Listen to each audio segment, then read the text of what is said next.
का श्रवण करना ही मन को स्थिर करना है।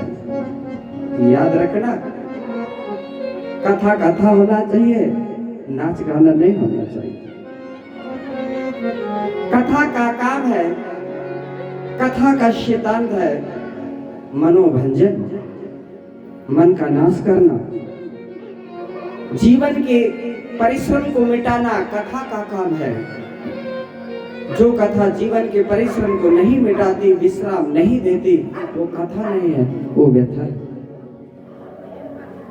नाच गाना कथा नहीं है। कथा कथा होना चाहिए। कथा मन को विश्राम देती है, मन को संसार के सभी विषयों से हटाकर भगवान पर केंद्रित करती है। भगवान के पास ले जाकर मन को बैठाते हैं, छोड़ते हैं। 2 मिनट नाच लेने का नाम कथा नहीं है, याद रखिएगा। इसलिए कहते हैं तस्मात् परम किंचिन मनः। किसकी शरण में जाओगे? कोई ऐसी शरण नहीं है। और भागवत करना, कराना, सुनना सबके बस की बात नहीं है। ये सबकी बात नहीं है। सबके बस की बात ना तो सब सुन सकते हैं, ना सब करवा सकते हैं। जन्मांतरे भवेत पुण्यम। भैया, इस धरती के कणों को आप गिन सकते हो, अपने जन्मों को नहीं गिन सकते। गिन सकते हो? हो सकता है कोई ऐसा विद्वान महापुरुष विवेकशाली आ जाए जो पृथ्वी के कणों को गिनकर बता दे इतने अरब संख्य पदम हैं, लेकिन तुम्हारे जीवन में कितने तुमने जन्म ले लिए इस धरती पर, कोई नहीं गिन सकता। तुम गिन सकते हो? इसलिए कहते जन्मांतरे भवेत पुण्य। इतने तुम्हारे पुण्य जब इकट्ठे हुए, जिन पुण्यों को, जन्मों को तुम गिन नहीं सकते, इतने जन्मों के जब पुण्य इकट्ठे हुए, उन सद्भाग्य महापुरुषों के, पुरुषों के, मनुष्यों के, उनके मन में ये कथा कराने का संकल्प जागृत होता है। ये धन से नहीं होता। धन तो, पैसा तो सड़ता है लोगों के पास, वो कथा में लग रहा है क्या? कोई धन की कमी है क्या? लेकिन कथा में नहीं लगता, क्योंकि उनके अभी पुण्य फल देने वाले नहीं बने, अभी तो पापों को भोगा है। तो ना वो कथा सुन सकते हैं, ना कथा में बैठ सकते हैं, ना 2 रुपया कथा में प्रयोग कर सकते। कैसे करेंगे?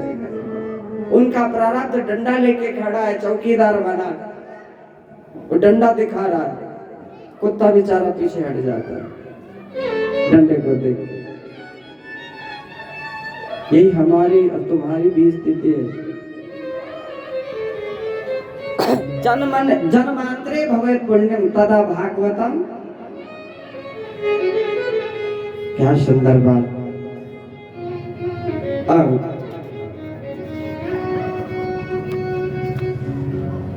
श्री सूत जी महाराज, देवर्षि नारद और सनत कुमारों का एक सुंदर प्रसंग। देवर्षि नारद और सनत कुमार, इनका मिलन हुआ बद्रीनाथ में।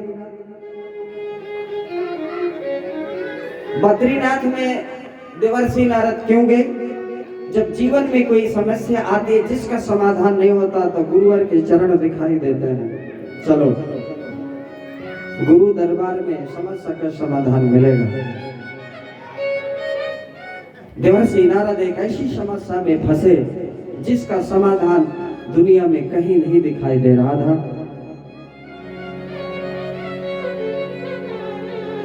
अंत में निर्णय बुद्धि ने किया कि गुरुवर के चरणों में अपने जीवन को समर्पित करो।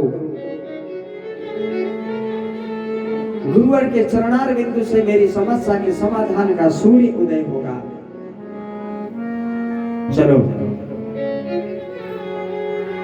उनके गुरु हैं नर और नारायण भगवान बद्रीनाथ। शरद कुमार चारों भाई आज पावन पवित्र नगरी विशाला में इस उद्देश्य से आए हैं। चलो आत्मचर्चा भगवान के मुखार बिंदु से श्रवण करेंगे। सत्संग के लिए महान आत्माएं आए हुए हैं। इधर से देवर्षि नारद, उधर से सनत कुमार। पवित्र स्थान धाम है बद्री विशाल। क्या सुंदर और पावन दृश्य होगा जहां ऐसी महान आत्माएं आपस में मिल रही हैं।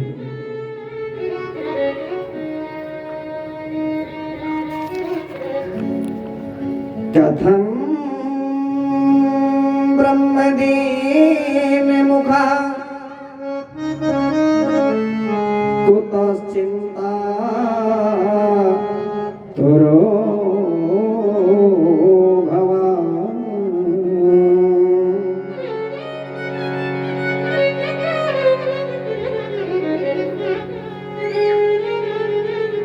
देवर्षि नारद का मुख लटका हुआ।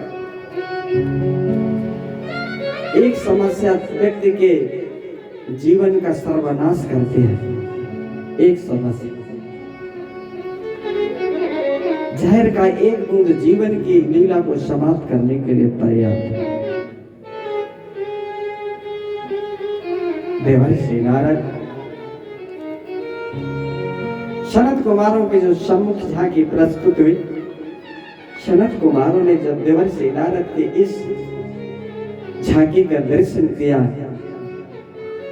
सनत कुमारों से रहा नहीं गया। संत है, संत का हृदय नवनीत समाना। कहा कबिन पर कहा तो ना कथम ब्रह्मन दीन मुखा। देवर्षि नारद की स्थिति को देखकर प्रश्न कर गया, ये बुरा हाल कैसे है? क्योंकि जीवन में पहली बार हम आपको इतना दुखी, परेशान देख रहे हैं। आखिरकार ऐसी कौन सी चिंता है जिस चिंता ने तुमको भगवान से दूर कर दिया? तुम तो अपनी बीड़ा में भजन नारायण का कीर्तन करते हैं, लेकिन आज बीड़ा बंद है और वाणी भी बंद है। क्या बात है देवर्षि नारद? त्वरितम गम्यते कुत्र कुतश्चा गमनम।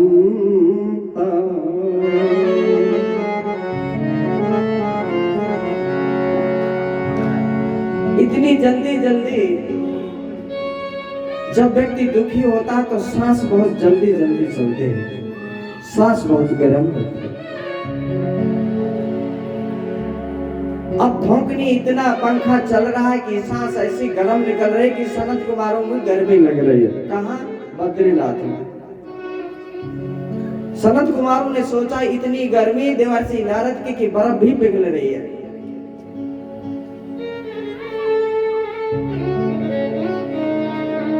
जब प्रश्न किया, नारद जी की आंखों में आंसू आ गए। दुखी इंसान रो ही सकता है। डॉक्टर जब दर्द वाले स्थान में हाथ रखता है तो रोगी को रोना चिल्ला पड़ता है। चिल्लाता है, चिल्लाए कभी कि नहीं? हम तो चिल्लाए। हमारे में दांत में दर्द था, जब गए डॉक्टर के पास, डॉक्टर ने जैसे वो टेढ़ा टेढ़ा रहता ऐसे मारा, ऐसे लगा इसने गोली मार दिया। मैंने कहा डॉक्टर साहब तुम डॉक्टर हो या यमराज हो? मैं वैसे बुरा मेरा हाल है और तुम ये जो है कील ठोक दिया मेरे डांड में। बोले ये देख रहे कौन सी डांड तुम्हारी दर्द कर रही, इसलिए बजा बजा के देखो। धन्यवाद, मैं बोल रहा हूँ कि ये डांट दर्द कर रही है, उसी में तुमने ये अपना यंत्र मार दिया। उन्हें चिंता मत करो, इंजेक्शन लगा दिया, बोले अभी खत्म कर देते दर्द। दुखी नारद के मन को जब क्रोध दिया, सनत कुमारों ने आंखों में आंसू आ गए। सनत कुमारों ने कहा सत्यम नास्ति तपः शौचम दयादानं न विद्यते। आज पृथ्वी के मनुष्य की ऐसी दीन स्थिति हो गई है, इतना मजबूर हो गया है, इतना लाचार हो गया है, इतना परवश हो गया है, इसकी लाचारी परवशता परतंत्रता देखी नहीं जाती। इतना परतंत्र इंसान हमने कभी इस धरती पर नहीं देखा जितना आज परतंत्र होकर आंसू बहा रहा है, इतना दुखी हो रहा है।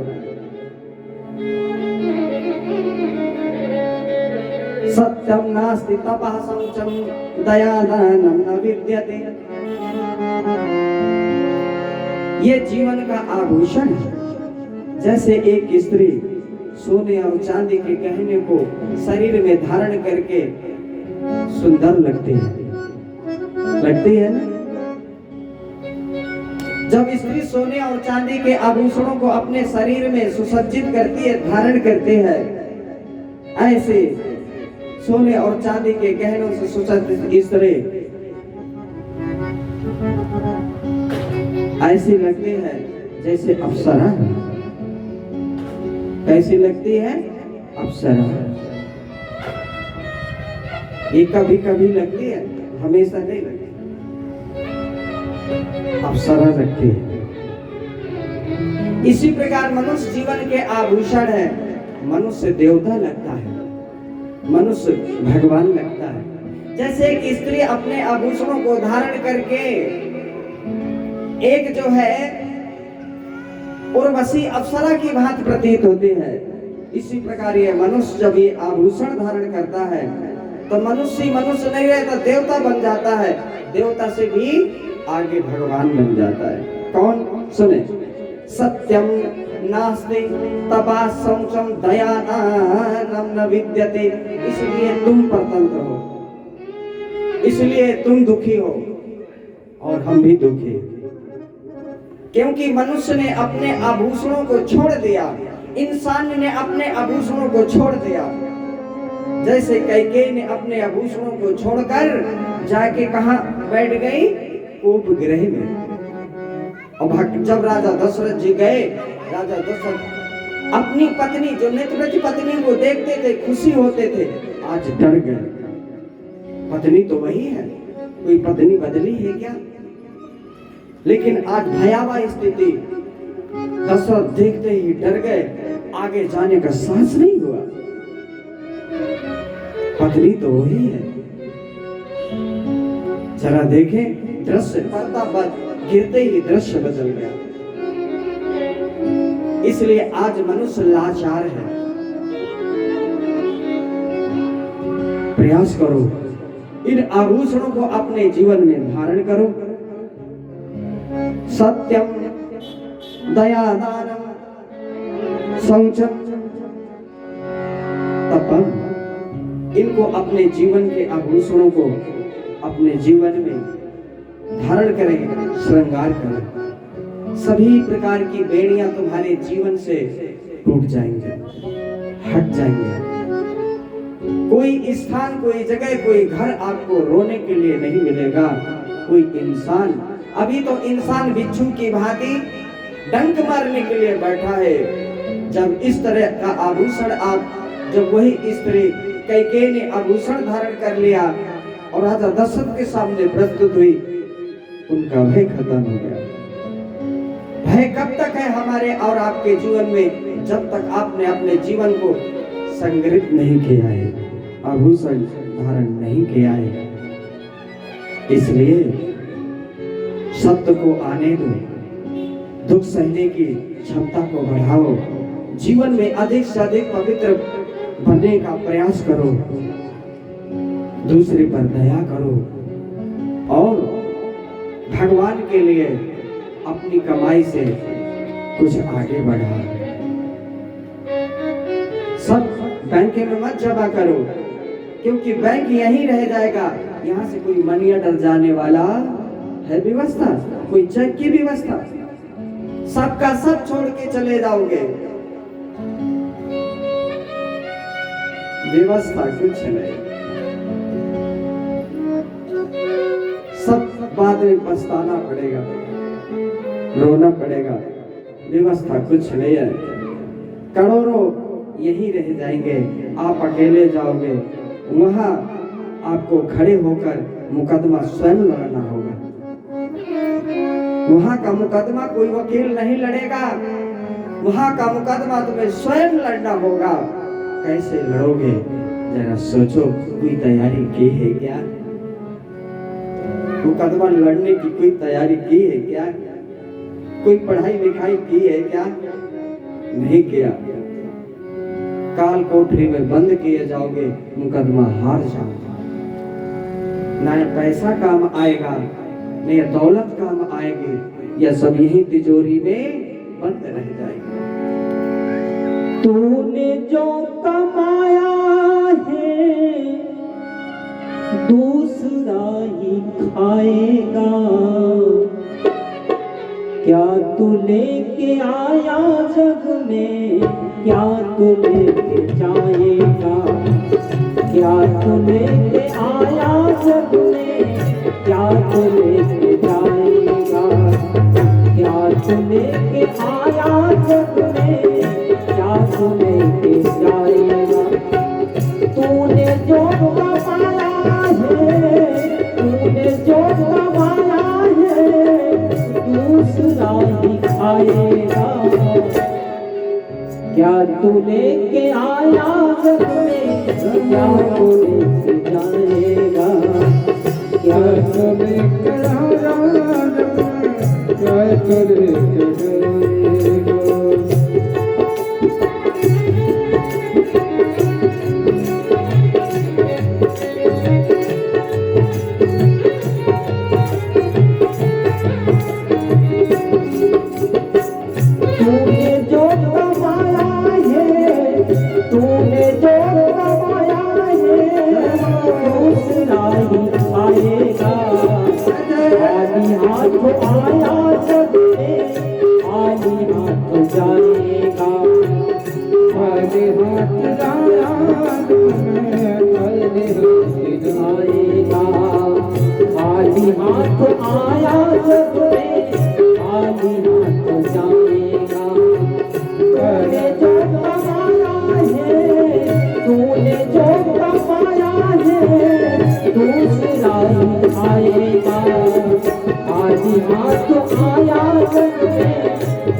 खाली हाथ आया जग में, खाली हाथ जाएगा।